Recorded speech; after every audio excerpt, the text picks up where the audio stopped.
Hello दोस्तों, आप सभी का आपके अपने यूट्यूब चैनल में स्वागत है।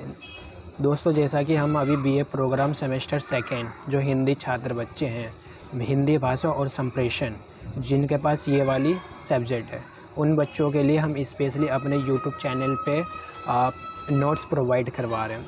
जैसा कि आपने अगर हमारे पिछला वीडियो देखा होगा, जिन बच्चों ने वो पिछला वीडियो नहीं देखा, आप हमारे प्लेलिस्ट पे जाके वो यूनिट फर्स्ट जो है हिंदी का यूनिट फर्स्ट, उसको जाके वो हमने यूनिट फर्स्ट हमने कंप्लीट कर दी है और वो आप जाके हमारे यूट्यूब चैनल पे देख सकते हो।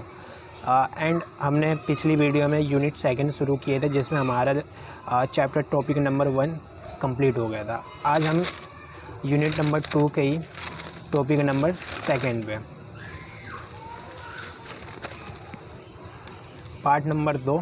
पिछली वीडियो में हमने संप्रेषण के प्रकार और उनकी चुनौतियों के विषय में पढ़े थे और आज हम इस वीडियो में संप्रेषण की संभावनाएं एवं भ्रामक, यानी भ्रामक जो बातें होती है, बुराइयां होती है, उसको कहते हैं। संप्रेषण और प्रभावित संप्रेषण में अंतर करेंगे, ठीक है ना।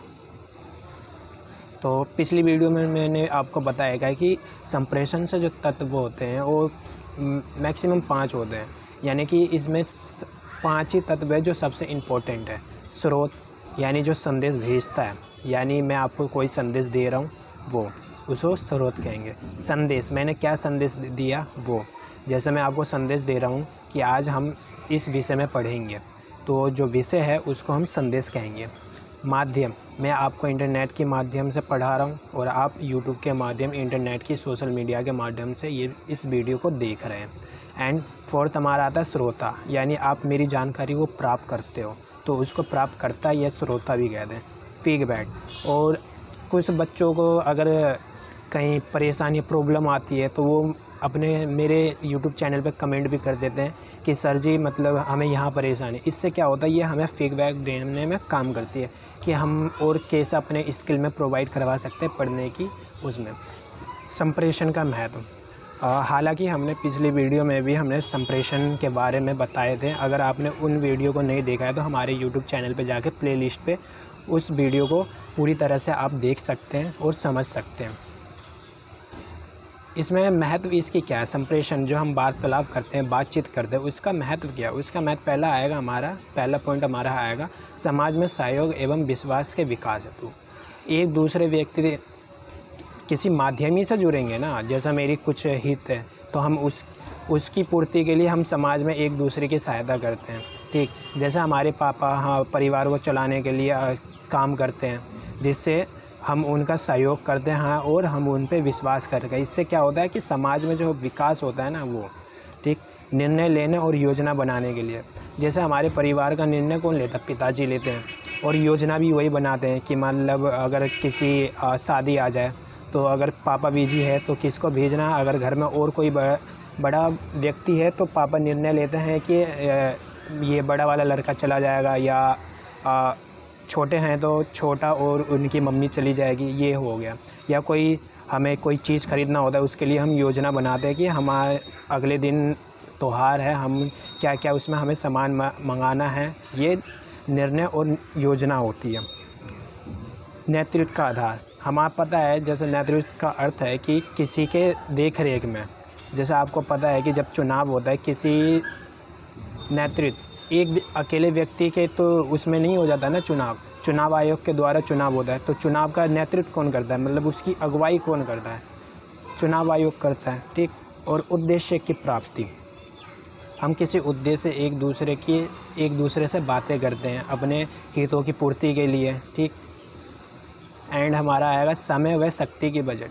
अगर हम अपने शब्दों संप्रेषण में अगर हम कुशल है तो उससे हम फालतू की बात नहीं कर सकते हैं, जिससे हमारी शक्ति जो होती है, शारीरिक शक्ति, बोलने की क्षमता जो होती है, उसमें थोड़ी सी बचत होगी और जो समय है उसका भी सदुपयोग कर पाएंगे। क्योंकि आजकल देखते हैं कि बहुत सारे बच्चे, मतलब बहुत सारे स्टूडेंट फालतू की बकवास करते हैं जो किसी काम की नहीं है।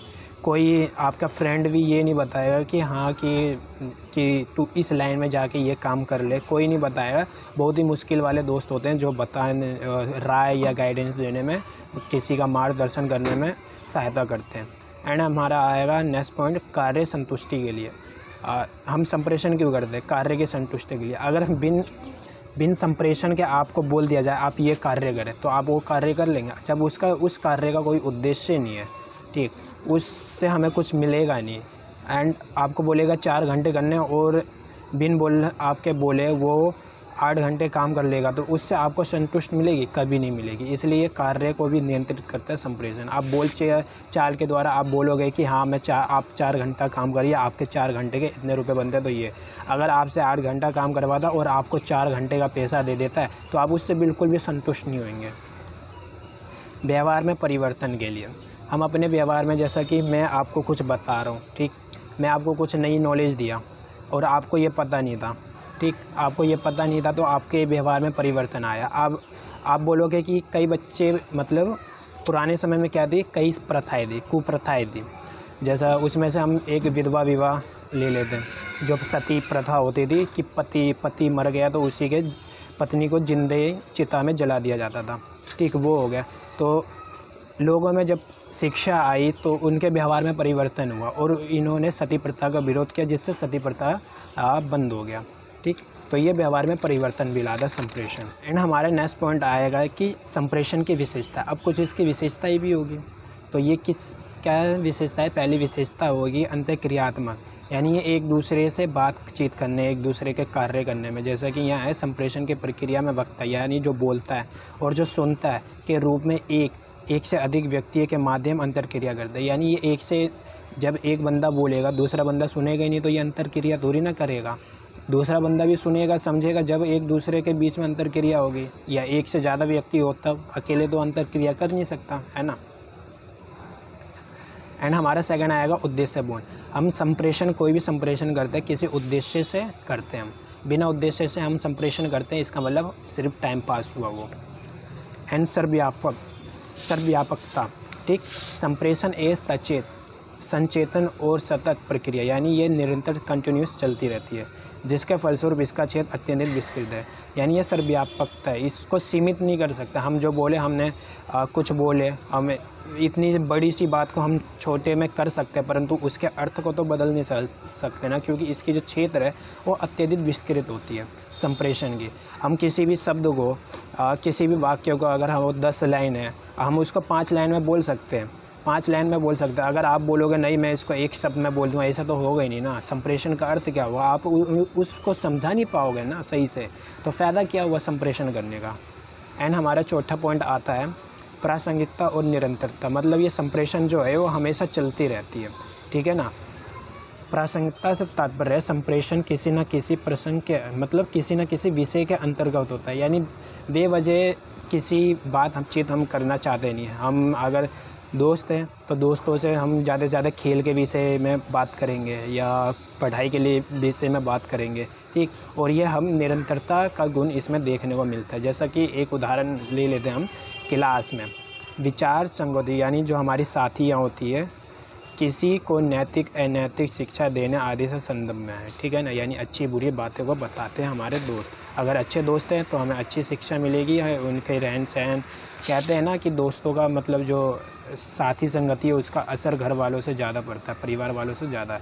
अगर आपके पास अच्छे दोस्त हैं तो आपका व्यवहार अच्छा होगा, अगर गलत दोस्त है, बुरे दोस्त है, तो आपका व्यवहार भी बुरे जैसा होगा।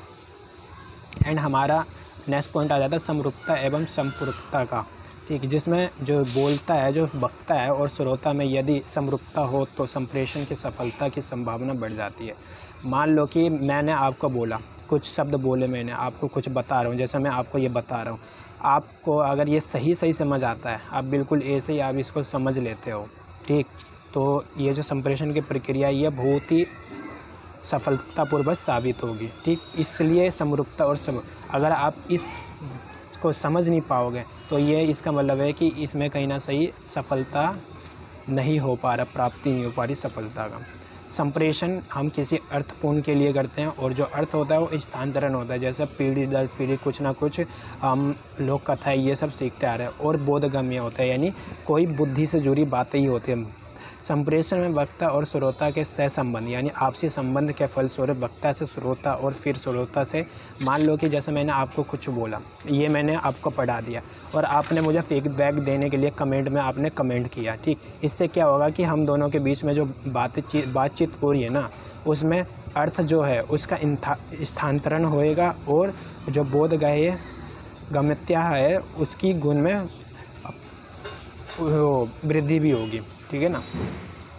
संप्रेषण की संभावनाएं, अब इसकी संभावना क्या हो जाती है, पहले संभावनाएं पढ़ेंगे। संभावनाएं का अर्थ किसी घटना काम के फलस्वरूप वह स्थिति जिसमें उसके पूर्ण होने की उम्मीद हो, यानी संभावना क्या होती है। जैसा मैंने बोला कि ये जो मैं पढ़ा रहा हूँ, आई होप मतलब ये संभावना हो सकती है कि आपको ये बिल्कुल अच्छे से समझ आ जाए, आप इसको अच्छे से समझ सके, अपने कॉपी में लिख सके। अब कुछ बच्चे लिख रहे होंगे, कुछ बच्चे नहीं लिख रहे होंगे, ये तो इस संभावना ही है ना कि मैं जितने बच्चे ये देख रहे होंगे सब लिख रहे होंगे, ऐसा तो नहीं है ना। इसी को हम संभावना कह सकते हैं कि मैं एक अनुमान लगा रहा हूँ कि सारे बच्चे ये इस नोट्स को लिख रहे होंगे, परंतु कुछ बच्चे लिख रहे होंगे या कुछ नहीं लिख रहे होंगे, कुछ देख रहे होंगे या कुछ और से फॉर्मेलिटी के लिए बस पेपर के दिन उठा लिए वीडियो को, किसी भी यूट्यूब चैनल पे किसी भी चैनल पे बस सर्च मारे और कान में लीड लगाए, या बस वैसे ही मतलब एक फॉर्मेलिटी के तौर पे याद हो गया, चलो ठीक है कल के पेपर के लिए हमें याद हो गया, बस एक हम ये संभावना ही कर सकते हैं। एंड हमारा नेक्स्ट पॉइंट आता है संप्रेषण द्वारा राष्ट्रीय एकता अखंडता को बल प्रदान करने में मदद मिलती है। अब जब हम संप्रेषण, आपको पता है कि भारत विभिन्नता वाला देश है, इसमें एक भाषा को विशेष दर्जा नहीं दिया गया। इसमें हिंदी, उर्दू, फारसी, अरबी, मैथिली, पता नहीं कौन कई भाषा बोली जाती है, कई कम से कम बोलियाँ 1200 बोलियाँ बोली जाती है और भाषाएं कम से कम 23 से 24 भाषाएँ 22 भाषाएँ हमारे संविधान में मौजूद है। और ये जो अखंडता को बनाने में संप्रेषण मदद करती है। जब हम एक दूसरे से बातचीत करेंगे, इससे क्या होगा कि राष्ट्रीय एकता मैं भारत, आप अगर कहीं विदेश जाओ, अगर आपको वहाँ भारतीय नागरिक मिल जाए, भले ही वो कोई सा भाषा बोले हो, पर आप उसको देख के बिल्कुल गर्व करोगे कि चलो कोई हमारे देश का है, तो इससे राष्ट्रीय एकता बनी रहेगी और अखंडता बनी रहेगी। एंड हमारे सेकंड पॉइंट आता है कि संप्रेषण समाज में लोगों को क्रियाशील होने के लिए प्रेरणा प्रदान करती है, ठीक। क्रियाशील यानी काम करने के लिए प्रेरणा करती है संप्रेषण जनमत को यानी जनमत को प्रभावित करने के लिए महत्वपूर्ण रूप से उपयोगी। जनमत यानी जनताओं को या जनमत। नेक्स्ट पॉइंट हमारा आता है संप्रेषण प्रक्रिया के द्वारा लोगों के सोचने, समझने और सीखने के नज़रियों में परिवर्तन, यानी लोगों में संप्रेषण के द्वारा हम कुछ उनके परिवर्तन में, उनके व्यवहार में परिवर्तन कर सकते हैं, उनके नज़रों विचारों में परिवर्तन कर सकते हैं संप्रेषण के द्वारा। अगर आप संप्रेषण ही नहीं करोगे तो दूसरे को आप समझा क्या पाओगे। दूसरे को समझाने के लिए हम संप्रेषण करते हैं। ये सब इनकी विशेषता हो गई है। एंड हमारा नेक्स्ट पॉइंट आता है भ्रामक संप्रेषण, ठीक है ना। भ्रामक का आशय होता है भ्रम, यानी कि भ्रम आपको पता होगा कि किसी चीज़ के विषय में भ्रम पैदा कर देना या गलतफहमी पैदा कर देना, ठीक है ना। वक्ता जो संदेश श्रोता तक पहुंचाना चाहता है वो ठीक उसी रूप में उस तक नहीं पहुंच पाता। जैसा कि मैं आपको एक उदाहरण से समझाता हूँ। जैसे मैं वक्ता हूँ, ठीक है ना, और आप श्रोता और मुझे संदेश देना। जैसे मैं आपको ये पढ़ा रहा हूँ, ठीक, ये नोट्स आपको पढ़ा रहा हूँ मैं। आई होप कि आपको ये, अगर मेरी बैकग्राउंड आवाज़ इस वीडियो में नहीं आ रही हो तो आपको ये क्लियर समझ आएगा। अगर हल्की सी भी बैकग्राउंड आवाज़ आ रही हो तो आपको इसको समझने में दिक्कत होगी, ठीक है ना। तो यही यहाँ कह रहा है कि उसी रूप में दूसरे तक नहीं पहुँच पाती। जो मैं आपको बातें बता रहा हूँ, यहाँ कहीं ना कहीं आपको कोई ना कोई चीज़ डिस्टर्ब कर रही होगी, या आपका वातावरण डिस्टर्ब कर रहा होगा, या फैमिली मेम्बर, अगर आप देख रहे हो तो कोई ना कोई आपको परेशान कर रहा होगा, या मेरे बैकग्राउंड से कोई आवाज़ आ रहा होगा जिससे आपको परेशानी होगी, ठीक। ये इससे वह वक्ता का वही संदेश ग्रहण नहीं कर पाता जो वक्ता प्रेरित करता है। जो मैं आपको बता रहा हूँ आप उस सूचना को ग्रहण नहीं कर पाते सही से, ठीक। इससे एक भ्रमण की स्थिति उत्पन्न होती है, यानी इससे एक गलतफहमी की स्थिति पैदा होती है। मैं समझा रहा हूँ कि नरेंद्र मोदी हमारे भारत के प्रधानमंत्री भी है, और कहीं किसी वजह से आप उसको मुख्यमंत्री समझ जाते हो भारत का।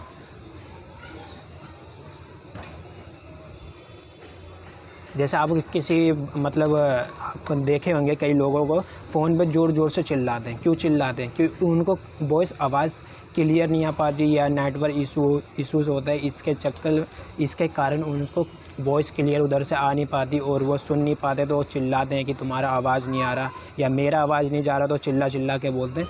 ये कारण होता है जो भ्रमण पैदा करने की स्थिति होती है। और भ्रमण का प्रमुख कारण क्या होता है? जब वक्ता श्रोता संदेश और माध्यम से किसी भी बिंदु पर संदेश के संप्रेषण में अवरोध आ जाए तो उसे भी संदेश संप्रेषण में भ्रमकता। यानी हम एक दूसरे से बातें कर रहे हैं, आपको मैं कुछ समझा रहा हूँ, अपने संदेश को दे रहा हूँ, अगर उसके बीच में कोई सी भी अड़चन आती है, यानी कि कोई भी अवरोध आती है, तो वो भ्रमकता ही होगा वो, ठीक है ना।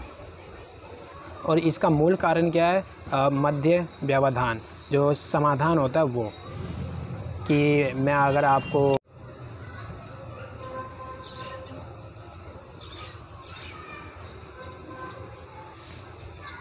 भ्रमकता का मूल कारण क्या होता है? भ्रमकता का मूल कारण होता है वक्ता जो बोलता है और जो सुनता है उसके मध्य व्यवधान, यानी जो समस्या होती है वो, अवरोध जो होते हैं वो, ठीक है ना। यही मुख्य कारण होती है, रुकावटें। प्रभावित संप्रेषण क्या होता है? जिससे आप लोगों को प्रभावित कर सकते हो। आप लोगों को किस तरह अपने बोल, जो अपने संदेश होते हैं या आप वार्तालाप करते हो, प्रभावित कैसे कर सकते हो, उसी को आप प्रभावित करें। अगर हम इसका सीधा अर्थ निकालें तो जिस उद्देश्य के लिए संप्रेषण की प्रक्रिया वो क्रियाविधि यानी किया जा रहा है, वह अपने उद्देश्य पूर्ति तरह से सफल रही है। यानी उसको उद्देश्य, यानी जो उद्देश्य से वो संप्रेषण कर रहा है, ठीक है ना, उसको सफलतापूर्वक वो पूरी करता है या नहीं। अगर कर लेता है तो उसको हम प्रभावित संप्रेषण कहेंगे, जिसके लिए यह नितांत अवश्य है कि संप्रेषण प्रक्रिया में आने वाली तमाम बाधाओं को यथासंभव दूर किया जाए। यानी जो हम एक दूसरे से बातें कर रहे हैं, संप्रेषण कर रहे हैं, अगर उससे बिना किसी बाधा या वो बाधाओं से आगे जूझ कर, उससे लड़कर आगे निकल जाए, ठीक, उससे दूर निकल जाए, तो ये एक प्रभावित होगा कि हमने अपने संप्रेषण बातचीत के द्वारा अपने संदेश को एक व्यक्ति को प्रभावित कर दिए, ठीक है ना। अब यहाँ कई विद्वानों द्वारा संप्रेषण के 7 C है, सिद्धांत है। 7C नाम से एक क्वेश्चन आता है आपके एज वेल ये इस पेपर में, हिंदी के पेपर में। तो 7C का अर्थ यहाँ देख लो, हिंदी में यहाँ लिखा हुआ है, इंग्लिश में यहाँ लिखा हुआ है, ठीक। विश्वसनीयता होता है, एक क्रेडिबिलिटी होती है, संदर्भ कॉन्टेक्स्ट होता है, विषय वस्तु कंटेंट होता है, स्पष्टता क्लियरिटी होती है, निर्धारणता एवं एकमकता कंटिन्यूटी एंड कॉन्टिनेंसी होती है, माध्यम चैनल होता है, प्राप्तकर्ता की क्षमता, जो प्राप्त करता है, जो आप मेरी इस विचारों को प्राप्त करते हो, capacity of audience. Next point आता है भ्रमण संप्रेषण और प्रभावित संप्रेषण में अंतर। यहाँ लगभग हम कुछ अंतरों को स्पष्ट करेंगे। जैसे पहला अंतर होता है जो भ्रमण होता है, जो भ्रामक होता है या भ्रय संप्रेषण जैसे क्या है, उसमें क्या होता है, सबसे बड़ा कारण हो जब श्रोता और वक्ता में परस्पर विश्वास ना हो। आप और मेरे में अगर विश्वास नहीं होंगे तो आप मेरी यूट्यूब चैनल मतलब मेरी वीडियो को देखना पसंद नहीं करोगे। अगर मेरे अंदर कोई स्किल नहीं है, आपको समझाने की क्षमता नहीं है, तो आप मेरी वीडियो को क्यों देखोगे, है ना। तो यही, आपको मेरे पे विश्वास नहीं है कि ये तो अच्छे से नहीं समझाते हैं, तो मैं और किसी का देखूँगा, इससे एक भ्रम पैदा हो जाती है। और प्रभावित क्या होता है कि सबसे पहली अवस्था ये होती है कि श्रोता विश्वास, इसमें विश्वास होता है। अगर मैं आपको सही से समझा पा रहा हूँ, हालांकि अभी नहीं समझा पा रहा हूँ क्योंकि अभी मैंने शुरू किया है। जो विश्वास होता है, अगर आपको मेरे पे विश्वास है, नहीं अभी इन्होंने शुरू किए हैं, तो कुछ स्किल इम्प्रूव होने के बाद या धीमे धीमे करने के बाद मैं आपको और अच्छे से बेहतर से ये समझा सकेंगे, तो हमें इन पे विश्वास करना चाहिए, ये होता है। एंड सेकंड पॉइंट हमारा होता है कि जो स्पष्टता है, जो अस्पष्टता है, संदेश में जो अस्पष्टता है, अगर मैं आपको यही थोड़ी सी अलग राइटिंग में लिख के दूँ जो आपसे पढ़ा नहीं जाएगा, आपको उसको स्पष्ट रूप से आप उसे समझ नहीं पाओगे, तो इससे एक भ्रमकता की स्थिति उत्पन्न होगी, ठीक है ना, जिस आप संदेश प्राप्त करने में असक्षम होंगे। और इसी में अगर आप अपनी जो संप्रेषण है आप सही से बोल पाते हो, अपने संदेश को भली भांति समझा समझाकर सुनिश्चित कर सकते हो, तो इससे वो दूसरे व्यक्ति बहुत ही प्रभावित होंगे आपके संप्रेषण से। एंड तीसरा पॉइंट हमारा आता है जब वक्ता श्रोता को एक अनेक सूचना प्रदान करने की कोशिश करता है। अगर मैं आपको इसी वीडियो में अगर मैं आपको ये पढ़ाने के बजाय संप्रेषण जो हम पढ़ा रहे हैं अभी, इसके बजाय और कुछ मैं पढ़ाने लगूँ, पॉलिटिकल साइंस पढ़ाने लगूँ, पॉलिटिकल साइंस के बाद मैं आपको हिस्ट्री पढ़ाने लगूँ, एक ही वीडियो में जो बहुत ही लंबी बन जाएगी, 2-3 घंटे की बन जाएगी, और मैं विभिन्न प्रकार के सूचना आपको देने लगूँ, इससे क्या होगा कि आप में एक उबाऊ, ये आप बोलोगे कि ये सर बहुत ही उबाऊ मतलब परेशान करते हैं, उबाऊ है, ठीक, तो आप मेरी वीडियो को देखना बंद कर दोगे, ठीक है ना। और इसमें क्या होता है, जो एक सूचना होती है ना, सभी सूचना एक एक करके धीरे धीरे प्रदान किया जाता है। और मैं जैसा आपको इस दिखा रहा हूँ कि वीडियो में मैं पहले धीमे धीमे आपको यूनिट वाइज यूनिट आपको मैं पढ़ा रहा हूँ। मैं ये तो नहीं कर रहा है कि किसी जल्दीबाजी में, हालांकि मेरी बोलने की रफ्तार तेज़ है, पर मैं कोशिश करूँगा कि मैं और इसको धीमे से समझा सकूँ। और सूचनाओं को एक मैंने क्या किया, जैसा आपने देखा होगा मेरी हर वीडियो में मैंने मेन पॉइंट बना रखा है, जिसको आपको समझने या आपके पेन कॉपी लेके बैठे हो तो आपको उतारने में कोई तकलीफ़ ना हो। तो मैं यहाँ क्या कर रहा हूँ, जो सूचना है उसको एक एक करके धीरे धीरे प्रदान कर रहा हूँ आपको, ठीक है ना, सूचना को, जिससे आपको आसानी से समझ सकें। और यहाँ पे क्या होता है, अगर आप ध्यानपूर्वक नहीं सुनते हो ना मेरी बातों को, तो एक भ्रामकता पैदा होगी, ठीक है ना। अगर मेरी बातों को आप ध्यानपूर्वक नहीं समझते या सुनते हो तो आप मेरी बातों को समझ नहीं सकोगे और उससे भ्रामकता पैदा होगी, उत्पन्न होगी, ठीक। एंड इसमें क्या होगा कि आपको मेरे इस संदेशों को, मेरे इस वीडियो को ध्यानपूर्वक देखना होगा, जिससे आपको संप्रेषण के बारे में और प्रभावित संप्रेषण के विषय में, भ्रामक संप्रेषण के विषय में आप सही से जानकारी एकत्रित कर सकते हो। तो आज के लिए बस इतना ही।